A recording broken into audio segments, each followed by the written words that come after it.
Mga kahuan, panoorin ang video na ito upang alamin ang pinaka-latest na balita tungkol sa lagay ng panahon at bagyo. Update today.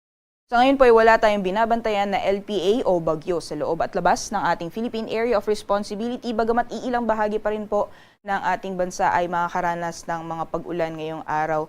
Ay kung makikita po natin dito sa ating latest sa satellite animation, meron pong mga ulapan na currently ay nakakaapekto sa iilang bahagi ng Mindanao. Yan po yung Intertropical Convergence Zone or ITCZ at dahil po dyan, asahan po natin ang mga pag-ulan, mostly dito po sa may southern portions or katimugang bahagi ng Mindanao ngayong araw. Meanwhile, for the rest of the country, nakikita po natin na magiging maaliwalas ang panahon ngayong araw. So mainit pa rin ang inaasahan nating lagay ng panahon sa malaking bahagi po ng ating kapuluan for today, especially pagdating ng tanghali hanggang sa hapon. At kung may mga pagulan man, ay dulot po ito ng mga isolated na thunderstorms o mga panandalian at bigla ang buhos ng ulan na mas madalas pong nararanasan sa hapon at gabi. Sa mga susunod na araw, inaasahan natin magpapatuloy ang ganitong lagay ng panahon sa malaking bahagi po ng ating bansa, particularly hanggang sa darating na weekend. Samantalang Intertropical Convergence Zone naman ay patuloy pa rin po magdudulot ng makulimlim na panahon sa iilang bahagi ng Mindanao hanggang sa mga susunod na araw.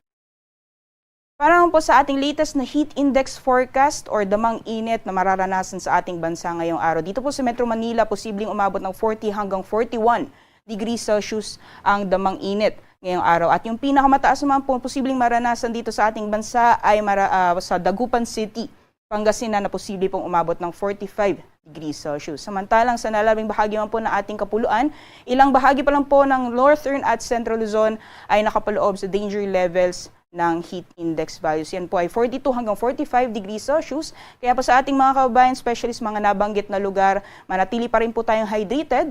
At kung may lalabas mo po tayo ng ating mga tahanan, ay magbaon po tayo ng payong pananggalang sa matinding sikat ng araw. Sa kalagayan naman po ng ating karagatan, wala po tayong gale warning or babala sa matataas na mga pag-alon. Asahan po natin ang banayad hanggang sa katamtaman ng mapag-alon sa mga dagat baybayin ng ating bansa. Ibig sabihin po nito ay malaya pong makakalayag ang ating mga kababayan ngayong araw.